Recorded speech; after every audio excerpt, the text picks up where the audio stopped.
West Bengal Legislative Assembly Election, 2016. Abstract. Mamata Banerjee. TMC. Mamata Banerjee. TMC. Legislative Assembly election was held in 2016 for the 294 seats of the Vidhan Sabha in the state of West Bengal in India. The All India Trinamool Congress under Mamata Banerjee won 211 seats, and thus was re-elected with an enhanced majority. Like in the 2011 election, the poll was held in 6 phases, with the first phase divided into 2 days. The first phase was held in Naxalite Maoist-affected Red Corridor areas with 2 polling dates, 4th of April and 11th of April. The other phases were held on 17, 21, 25, 30th of April and 5th of May. The result of the election was declared on 19th of May.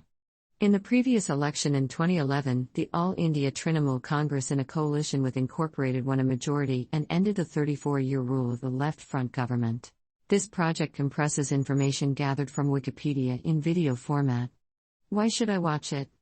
Studies prove that reading while listening improves comprehension, increases speed as well as expands vocabulary and enhances fluency. Provide your feedback on the comments section. Support the channel by subscribing and liking the video, thanks.